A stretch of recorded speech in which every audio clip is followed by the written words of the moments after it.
Hola a todos.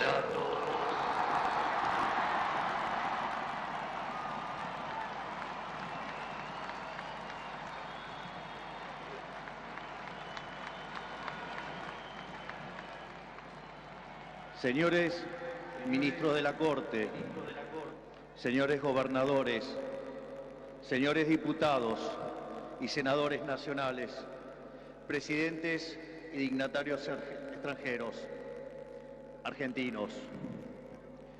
Hoy comienza una nueva era en Argentina. Hoy damos por terminada una larga y triste historia de decadencia y declive y comenzamos el camino de la reconstrucción de nuestro país.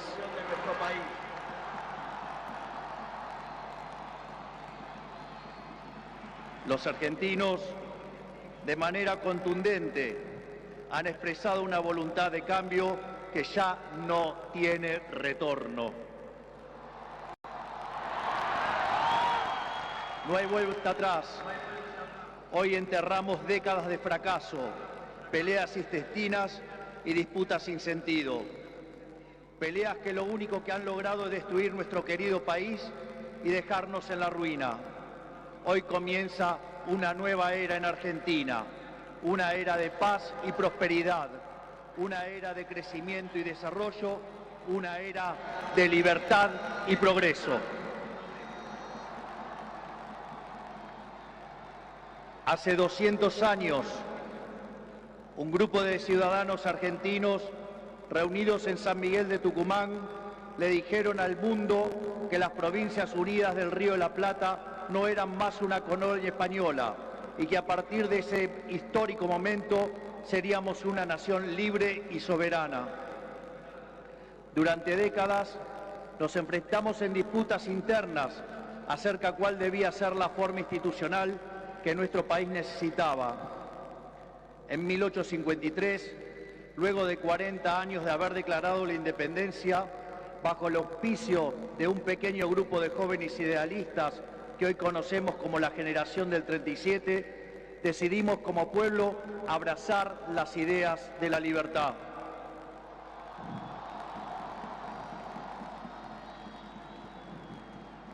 Así, se sancionó una constitución liberal con el objetivo de asegurar los beneficios de la libertad para nosotros, para nuestra posteridad y para todos los hombres del mundo que quieran habitar el suelo argentino. Lo que vino después de la sanción de esa constitución de fuerte raigambre liberal fue la expansión económica más impresionante de nuestra historia. De ser un país de bárbaros enfrascados en una guerra sin cuartel, pasamos a ser la primer potencia mundial. Para principios del siglo XX éramos el faro de luz de Occidente. Nuestras costas recibían con brazos abiertos a millones de inmigrantes que se escapaban de una Europa devastada en búsqueda de un horizonte de progreso. Lamentablemente, nuestra dirigencia decidió abandonar el modelo que nos había hecho rico y abrazaron las ideas empobrecedoras del colectivismo.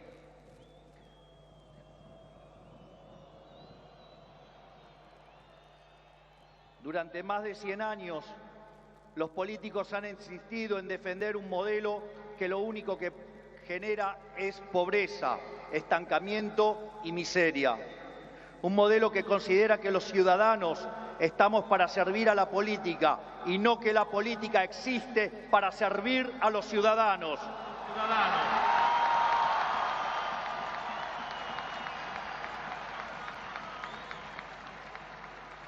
Un modelo que considera que la tarea de un político es dirigir la vida de los individuos en todos los ámbitos y esferas posibles. Un modelo que considera al Estado como un botín de guerra que hay que repartir entre los amigos. Señores, ese modelo ha fracasado. Ha fracasado en todo el mundo, pero en especial ha fracasado en nuestro país. Así como la caída del muro de Berlín marcó el final de una época trágica para el mundo, estas elecciones han marcado el punto de quiebre de nuestra historia.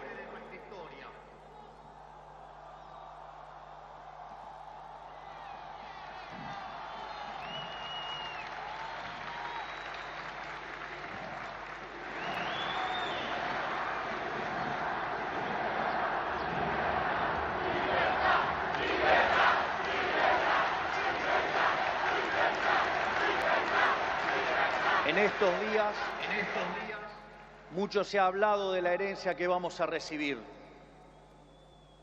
Dejen que sea muy claro en esto. Ningún gobierno ha recibido una herencia peor que la que estamos recibiendo nosotros.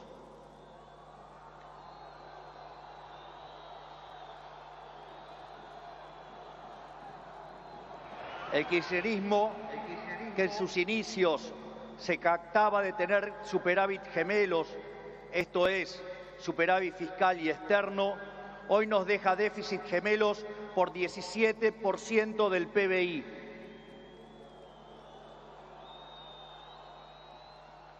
A su vez, de esos 17 puntos del PBI, 15 corresponden al déficit consolidado entre el Tesoro y el Banco Central. Por lo tanto, no existe solución viable en la que se evite atacar al déficit fiscal. Al mismo tiempo, de esos 15 puntos de déficit fiscal, 5 corresponden al Tesoro Nacional y 10 al Banco Central, por lo que la solución implica, por un lado, un ajuste fiscal en el sector público nacional de 5 puntos del PBI, que a diferencia del pasado, caerá casi totalmente sobre el Estado y no sobre el sector privado.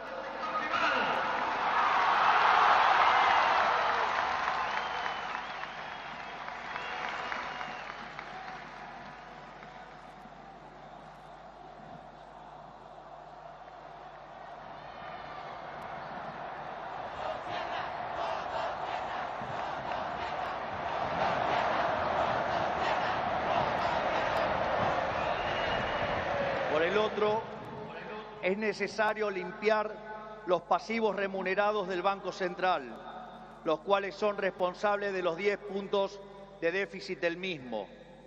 De esta manera, se pondría fin a la emisión de dinero y con ello a la única causa de la inflación empíricamente cierta y válida en términos teóricos.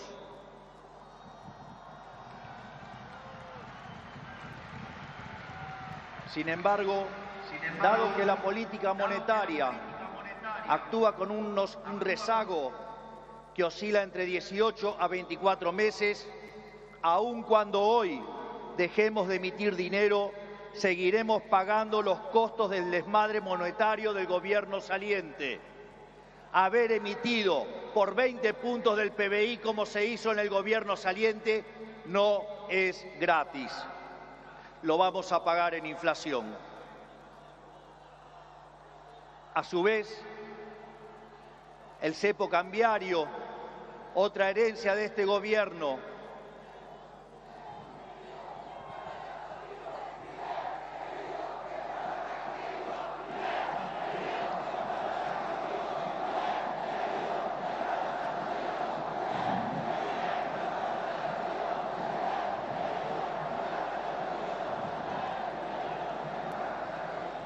a su vez, el cepo cambiario, otra herencia de este gobierno, no solo constituye una pesadilla social y productiva, porque implica altas tasas de interés, bajo nivel de actividad, escaso nivel de empleo formal y salarios reales miserables que impulsan el aumento de pobres e indigentes, sino que además el sobrante de dinero en la economía hoy es el doble que había en la previa del Rodrigazo.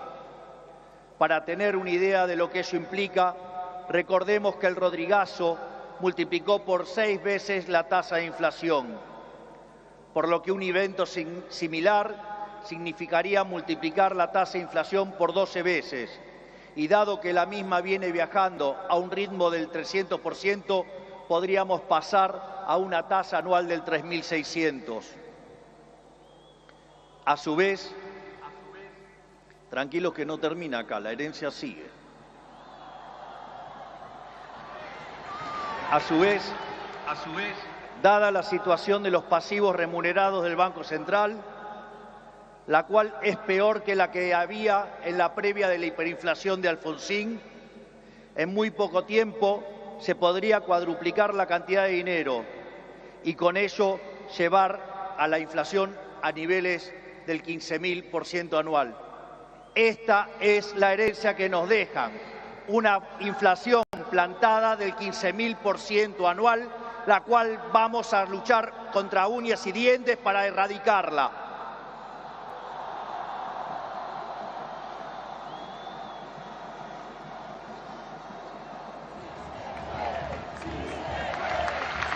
Es más, este número, que parece un disparate, quiero que sepan que implica una inflación del 52% mensual, mientras que hoy mismo ya viaja a un ritmo, de acuerdo a estimaciones privadas, que oscilan entre el 20 y el 40% mensual para los meses entre diciembre y febrero. Esto es, el gobierno saliente nos ha dejado plantada una hiperinflación y es nuestra máxima prioridad hacer todos los esfuerzos posibles para evitar semejante catástrofe que llevaría a la pobreza por encima del 90% y la indigencia por encima del 50%.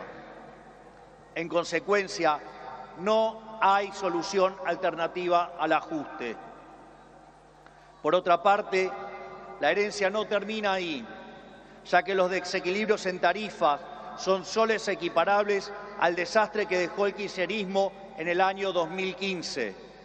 En el plano cambiario, la brecha oscila entre el 150 y 200%, niveles también similares a los que teníamos en el Rodrigazo. A su vez, la deuda con importadores supera los 30.000 millones de dólares y las utilidades retenidas a las empresas extranjeras alcanzan los 10.000 millones de dólares. La deuda del Banco Central e YPF suman 25.000 millones de dólares y la deuda del Tesoro pendiente suma unos 35.000 millones de dólares adicionales. Esto es, la bomba en términos de deuda asciende a 100.000 millones de dólares que habrá que sumar a los cerca de 420.000 millones de dólares de deuda ya existente. Naturalmente, a estos problemas hay que sumarle también los vencimientos de deuda de este año, donde los vencimientos de deudas en pesos son equivalentes a 90.000 millones de dólares y 25.000 millones de dólares en moneda extranjera con organismos multilaterales de crédito. Sin embargo, con mercados financieros cerrados y el acuerdo con el FMI caído por los brutales incumplimientos del gobierno saliente, el rollover de deuda es por demás desafiante aún para el mítico cíclope. Como si todo esto fuera poco, esto transcurre en una economía que no crece desde el año 2011. Y en línea a lo anterior, el empleo formal en el sector privado se mantiene estancado en 6 millones de puestos de trabajo, llegando a la locura que el mismo es superado en un 33% por el empleo informal.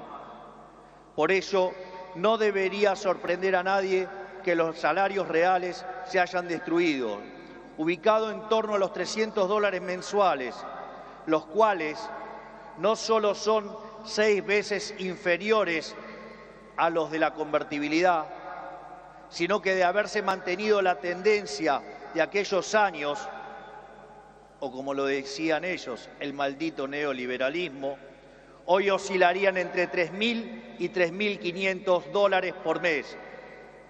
Nos han arruinado la vida, nos han hecho caer por 10 veces nuestros salarios.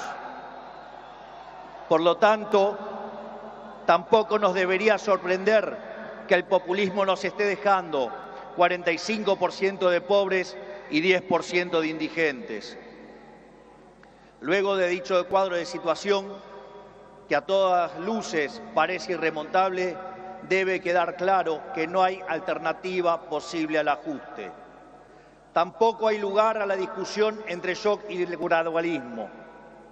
En primer lugar, porque desde el punto de vista empírico, todos los programas gradualistas terminaron mal, mientras que todos los programas de shock, salvo el de 1959, fueron exitosos. En segundo lugar, porque desde el punto de vista teórico, si un país carece de reputación, como lamentablemente es el caso de Argentina, los empresarios no invertirán hasta que vean el ajuste fiscal, haciendo que el mismo sea recesivo. En tercer lugar, y no por ello menos importantes, para hacer gradualismo es necesario que haya financiamiento. Y lamentablemente, tengo que decírselos de nuevo, no hay plata.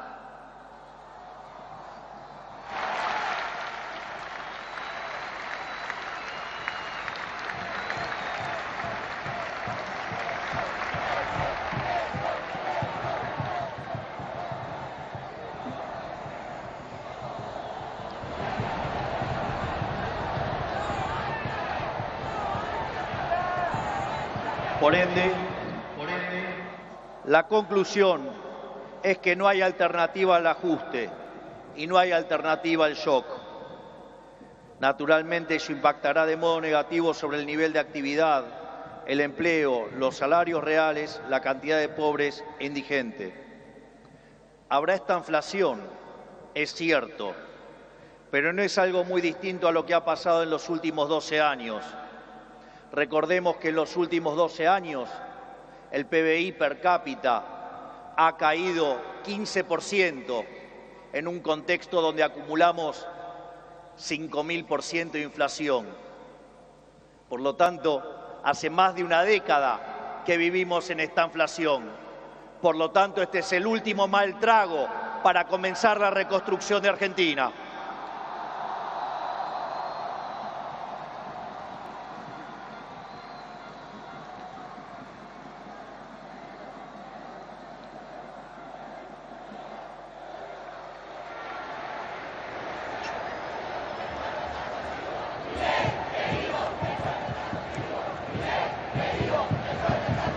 A su vez, luego del reacomodamiento macro que vamos a impulsar, el cual será menos doloroso cuanto mayor sea la caída del riesgo país y cuanto mejor sea nuestra contención desde el Ministerio de Capital Humano, la situación comenzará a mejorar.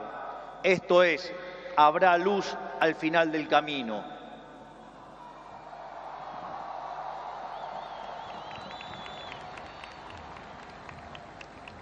En el caso alternativo, la propuesta sensiblera progresista, cuya única fuente de financiamiento es la emisión de dinero, derivará en una hiperinflación que llevará al país a la peor crisis de su historia, sumado a que nos meterá en una espiral decadente que nos equiparará con la oscuridad de la Venezuela de Chávez y Maduro.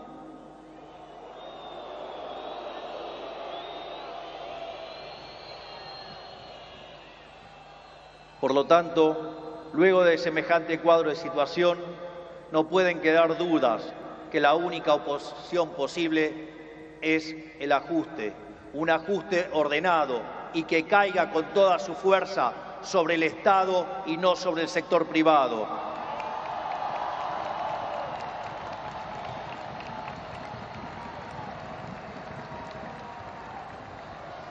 Sabemos que será duro. Por eso quiero también traerles una frase sobresaliente de uno de los mejores presidentes de la historia argentina, que fue Julio Argentino Roca. Nada grande, nada estable y duradero se conquista en el mundo cuando se trata de la libertad de los hombres y del engrandecimiento de los pueblos, si no es a costa de supremos esfuerzos y dolorosos sacrificios. Pero nuestros desafíos no terminan solamente en el plano económico. El nivel de deterioro de nuestro país es tal que abarca todas las esferas de la vida en comunidad. En materia de seguridad, Argentina se ha convertido en un baño de sangre. Los delincuentes caminan libres mientras los argentinos de bien se encierran tras las rejas. El narcotráfico se apoderó lentamente de nuestras calles, a punto tal que una de las ciudades más importantes de nuestro país ha sido secuestrada por los narcos y la violencia. Nuestras fuerzas de seguridad han sido humilladas y maltratadas durante décadas.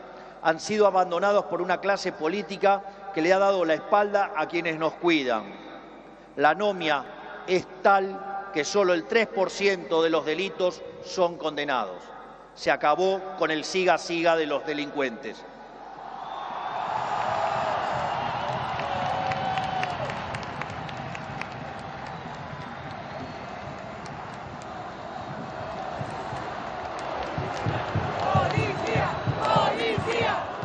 En materia social, estamos recibiendo un país donde la mitad de la población es pobre, con el tejido social completamente roto. Más de 20 millones de argentinos no pueden vivir una vida digna porque son presos de un sistema que lo único que genera es más pobreza. Como dice el gran Jesús Huerta de Soto, los planes contra la pobreza generan más pobreza. La única forma de salir de la pobreza es con más libertad.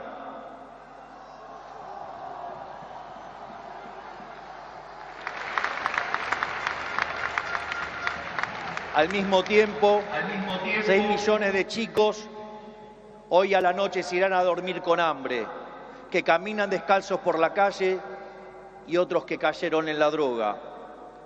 Lo mismo ocurre en materia educativa.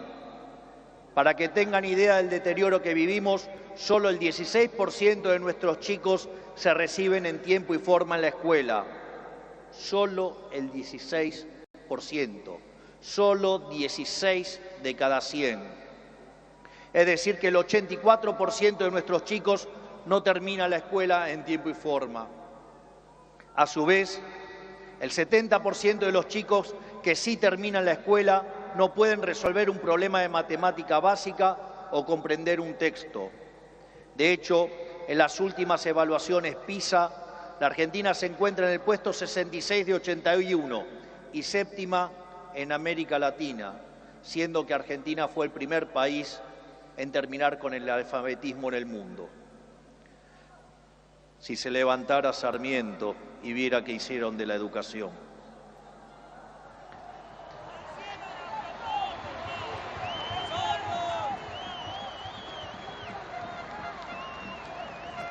En materia de salud, el sistema se encuentra completamente colapsado. Los hospitales están destruidos, los médicos cobran miseria y los argentinos no tienen acceso a salud básica.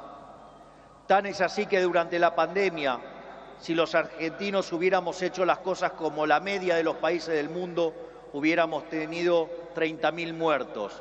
Pero gracias al Estado Te Cuida y su ineficiencia, 130.000 argentinos perdieron la vida.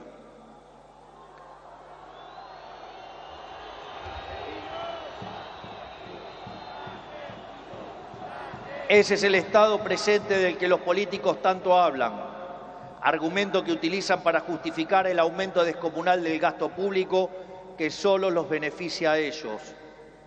En todas las esferas, miren donde miren, la situación de la Argentina es de emergencia. Si miramos la infraestructura de nuestro país, la situación es la misma. Solo el 16% de nuestras rutas se encuentran asfaltadas y solo el 11% se encuentra en buen estado. Por eso, no es casualidad que mueran cerca de 15.000 argentinos por año en accidentes de tránsito. Lo que quiero graficar con todo esto es que la situación de la Argentina es crítica y de emergencia. No tenemos alternativas y tampoco tenemos tiempo. No tenemos margen para discusiones estériles. Nuestro país exige acción y una acción inmediata. La clase política deja un país al borde de la crisis más profunda de nuestra historia. Cada uno de ellos tendrá que hacerse cargo de su propia responsabilidad. No es tarea mía señalarlos. No buscamos ni deseamos las duras decisiones que habrá que tomar en las próximas semanas, pero lamentablemente no nos han dejado opción. Sin embargo, nuestro compromiso con los argentinos es inalterable. Vamos a tomar todas las decisiones necesarias para arreglar el problema que causaron 100 años de despilfarro de la clase política, aun cuando al principio sea duro.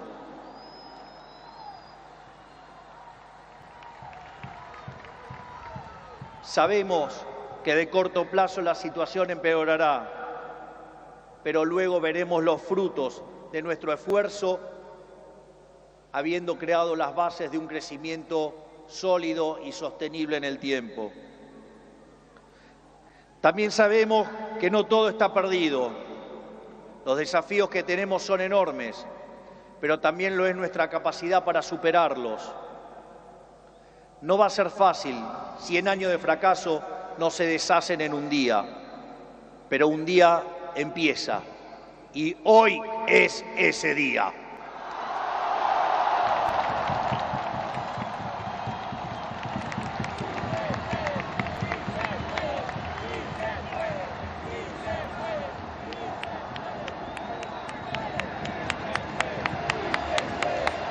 Hoy empezamos a desandar el camino de la decadencia y comenzamos a transitar el camino de la prosperidad. Tenemos todos para ser el país que siempre soñamos. Tenemos los recursos, tenemos la gente, tenemos la creatividad y, mucho más importante, tenemos la resiliencia para salir adelante. Hoy volvemos a abrazar las ideas de la libertad, esas ideas que se resumen en la definición del liberalismo de nuestro máximo prócer de las ideas de la libertad, el profesor Alberto Venegas Lynch, hijo, que dice: el liberalismo es el respeto irrestricto del proyecto de vida del prójimo, basado en el principio de no agresión, en defensa del derecho a la vida, a la libertad y a la propiedad, cuyas instituciones fundamentales son la propiedad privada, los mercados libres de intervención estatal, la libre competencia, la división del trabajo y la cooperación social. En esa frase de 57 palabras está resumida la esencia del nuevo contrato social que eligieron los argentinos.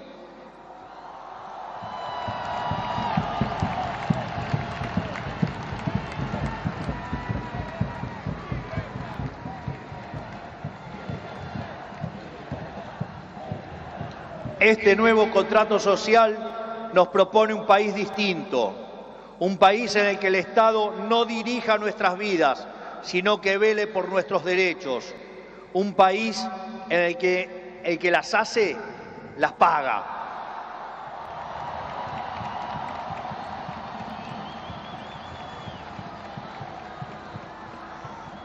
Un país en el que quien corta la calle violando los derechos de sus conciudadanos no recibe la asistencia de la sociedad. Puesto en nuestros términos, el que corta no cobra.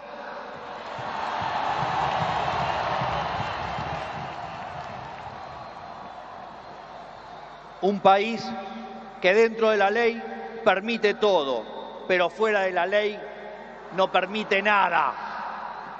Un país que contiene a quienes lo necesitan, pero no se deja extorsionar por aquellos que utilizan a quienes menos tienen para enriquecerse a ellos mismos.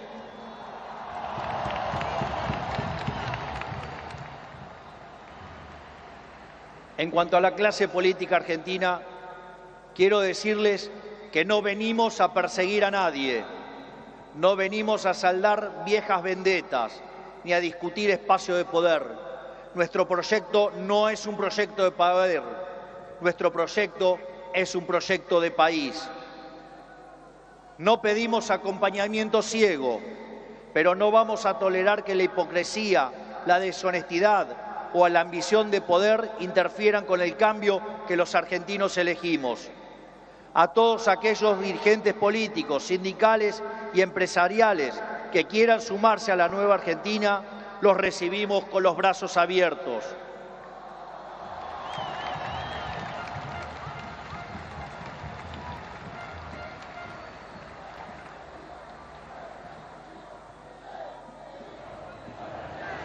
Así, no importa de dónde venga, no importa qué hayan hecho antes, lo único que importa es hacia dónde quieren ir. Aquellos que quieren utilizar la violencia o la extorsión para obstaculizar el cambio, les decimos que se van a encontrar con un presidente de convicciones inamovibles, que utilizará todos los resortes del Estado para avanzar en los cambios que nuestro país necesita. No vamos a claudicar, no vamos a retroceder, no nos vamos a rendir. Vamos a avanzar con los cambios que el país necesita, porque estamos seguros que abrazar las ideas de la libertad es la única manera en la que podremos salir del pozo en el que nos han metido.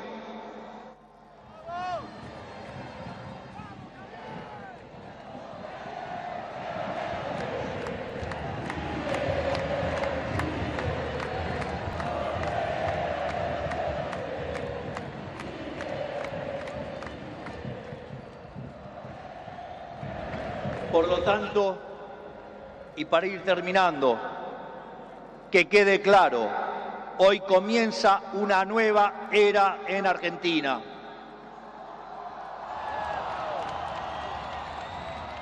El desafío que tenemos por delante es titánico, pero la verdadera fortaleza de un pueblo se mide en cómo enfrenta los desafíos cuando se presentan. Y cada vez que creemos que nuestra capacidad para superar esos desafíos ha sido alcanzada, miramos al cielo y recordamos que esa capacidad bien podría ser ilimitada. El desafío es enorme, pero lo afrontaremos con convicción. Trabajaremos sin descanso y llegaremos a destino. No es casualidad que esta inauguración presidencial ocurra durante la fiesta de Hanukkah, la fiesta de la luz, ya que la misma celebra la verdadera esencia de la libertad. La guerra de los macabeos es el símbolo del triunfo de los débiles por sobre los poderosos, de los pocos por sobre los muchos, de la luz por sobre la oscuridad, y sobre todas las cosas, de la verdad por sobre la mentira. Porque ustedes saben que prefiero decirles una verdad incómoda antes que una mentira confortable.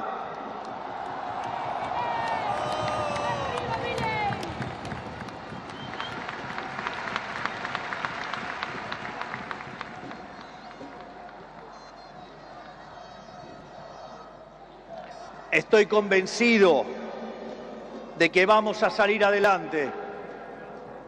Recuerdo cuando hace 2 años, junto a la doctora Villarruel, hoy vicepresidente de la Nación, ingresamos a esta casa como diputados. Recuerdo que en una entrevista me habían dicho: pero si ustedes son 2 en 257, no van a poder hacer nada. Y también recuerdo que ese día la respuesta fue una cita del libro de Macabeos 3:19, que dice que la victoria en la batalla no depende de la cantidad de soldados, sino de las fuerzas que vienen del cielo.